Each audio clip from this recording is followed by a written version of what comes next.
Welcome back to my channel. If you're new here, my name is Stephanie and today I'm sharing a tutorial on how to make this beautiful archway. So when we moved into this house, there was a door going from the living room to the hallway, and I have no idea why they had a door.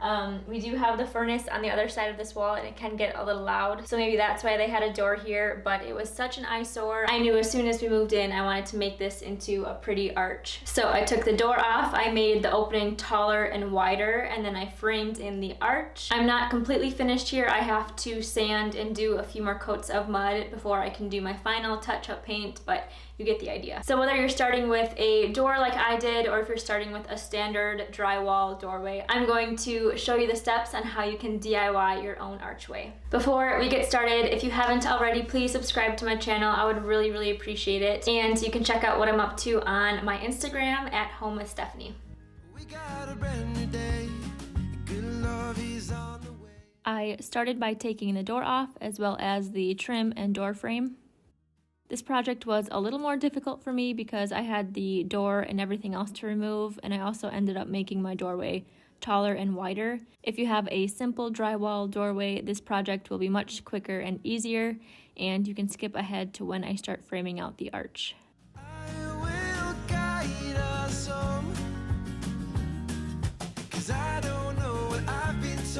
The weather outside is not that cold, and if you take my hand, I'll walk with you to Georgia. And I don't know what those men see, but I see you right next to me. And if you take my hand, I'll walk with you to Georgia. So once I took the door frame out, it revealed some interesting things. There was a strip of wood on either side of the 2x4, and after removing that, I found out that my walls are made of 1-inch thick plaster, which ended up being a pain in the butt to work with. Come a little closer. Have you ever seen the stars burn out into the dark, and as they go say, it was nice to know ya. And though I know I have a huge mess going on here, but I would love to make this arch taller and wider, and in order for me to do that, this can't be a load-bearing wall. So I went up into the attic to double check, and it's not a load-bearing wall. I got the green light from my dad, who has been in construction for a long time, so that's good news. So what I'm doing now is removing the trimmer studs which support the header. Since this isn't a load-bearing wall, I don't technically need the trimmer studs or the header, but to be safe, I'm going to raise the header and attach it to my king studs, which are 2x4s that go from floor to ceiling. So I'll attach the header to my king studs with a galvanized header hanger bracket. On the other side of the wall here, I'll have to cut away some of the plaster to where my new header will be. Before you start ripping out any 2x4s, talk to a professional to verify you're not removing anything structural.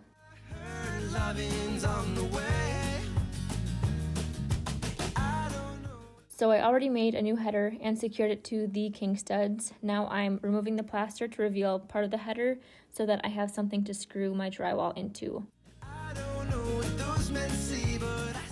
You can do this, or you can add some blocking underneath your header to attach your drywall to.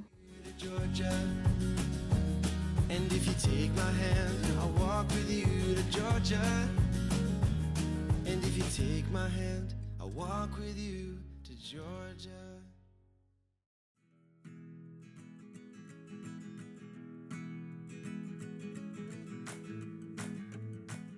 On the left and right side of my doorway, I didn't have anything to screw my drywall into, so I added a few scrap pieces of 1x4.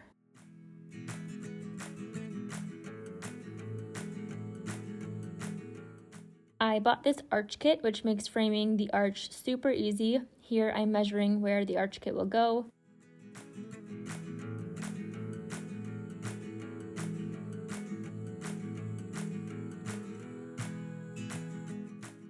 Depending on the depth of your archway, you can leave the arch kit as is, or if your wall is wider than a traditional 2x4 wall, you can cut the arch kit in half so that you can spread the two arches out to match the depth of your wall. This arch kit was super easy to use, and I'll tag the product in the description below.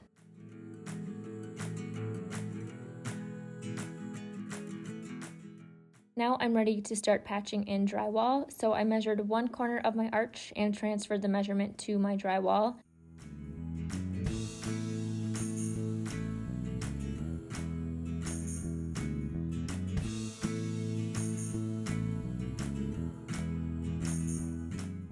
Scored the drywall with a utility knife, and then bent the drywall from the back side. Then I took my knife and cut the brown paper on the back of the drywall. I took a few drywall screws and secured my first piece of drywall in the corner.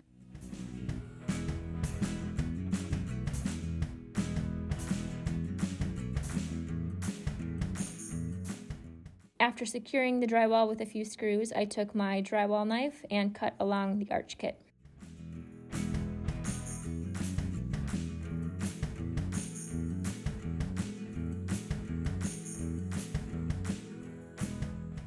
After the drywall is cut, you can add a few more screws to secure your drywall to the arch kit. I measured the other side of my arch and transferred those measurements to the drywall just like I did before.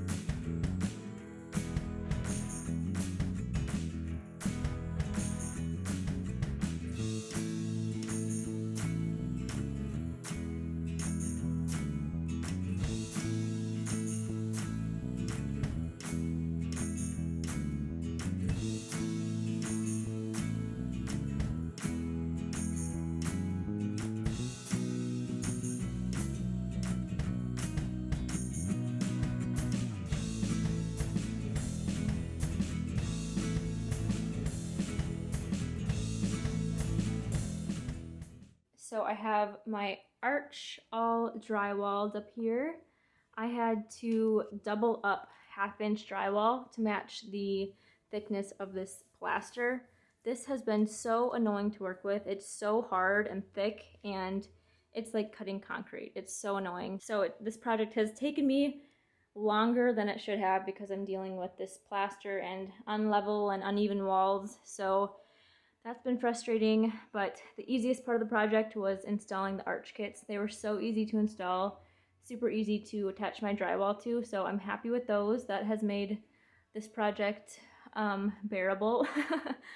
So the next thing I need to do is put drywall on the inside of the arch, and I'm going to use 1/4-inch drywall so that it's thinner and a little easier to arch at the top here. So that is the next step. Lights are blinding. I will guide us home. I took 1/4-inch drywall and secured that to the inside of my archway. It's not that cold, and if you take my hand, I'll walk with you to Georgia. And I don't know what those men see, but I see you right next to me. And if you take my hand, I'll walk with you to Georgia.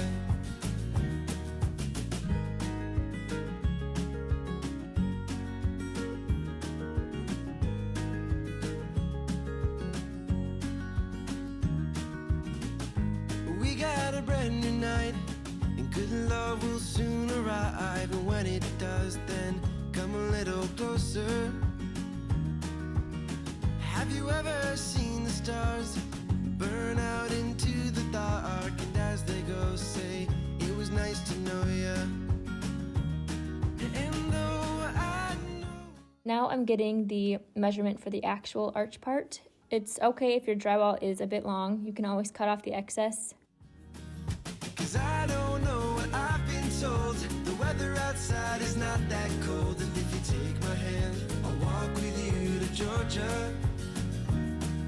And I don't know what those men see, but I see you right next to me. And if you take my hand. After you cut your drywall to size, take a sponge and wet the back of the drywall. This will allow it to bend along the arch.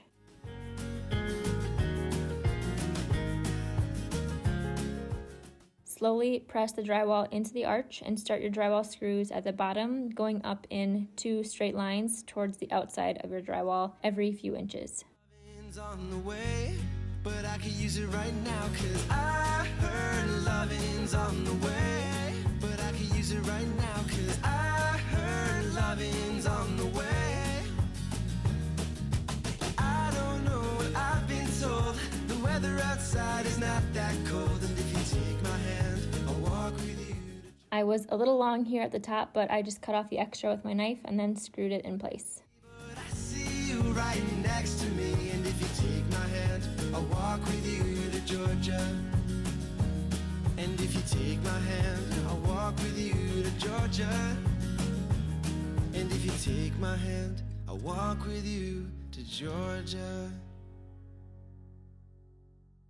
Typically, you want to have your screws towards the outside of the drywall so you can cover it with your corner bead or your tape. But since I have the 1-inch plaster on the outside edges, I had to bring my screws in a little bit. So it looks a little messy, but it works.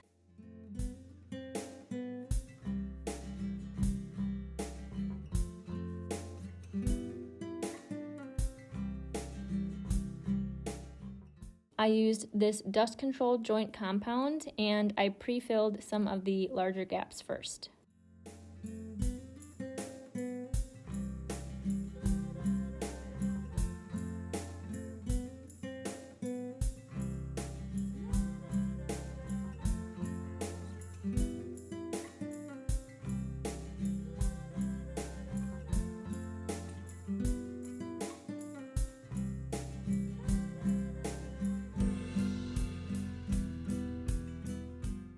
Once that dried, I sanded it down with a sanding block.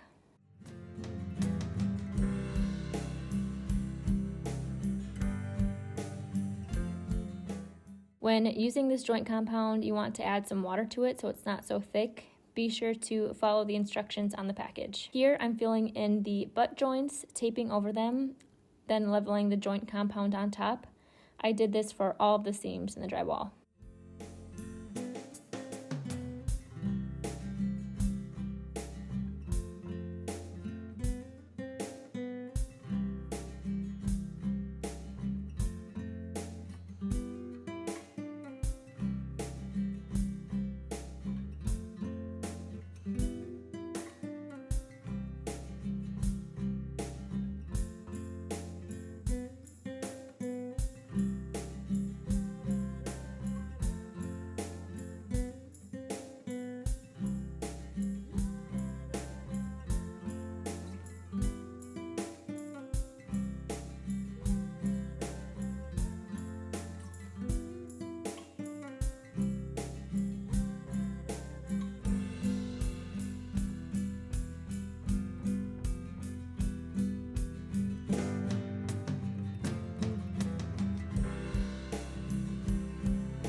After all the seams were covered and dry, I sanded everything down and then installed my corner bead. So for the top of the arch, I installed this flexible archway bead with my stapler, making sure to staple wherever it wasn't tight to the drywall.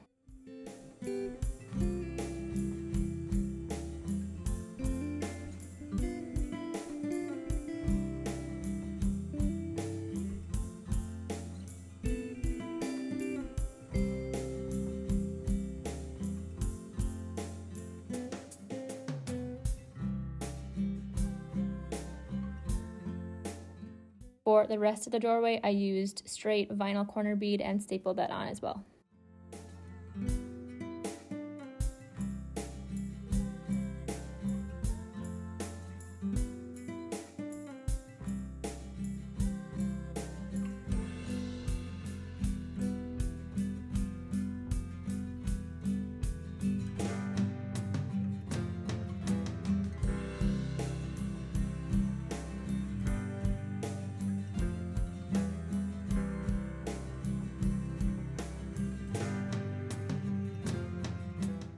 After the corner bead was installed, I applied my joint compound to cover the corner bead, to cover the drywall screws, and to help level everything out. I didn't have a putty knife that was quite long enough, so I ended up using a dustpan.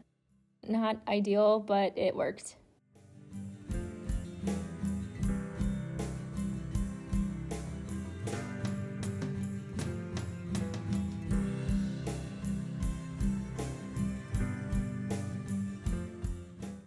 After the first coat dries, I will have to sand and do 1 or 2 more coats of the joint compound to make sure everything is covered, level, and seamless. After some texture spray and paint, this project will be 100% complete.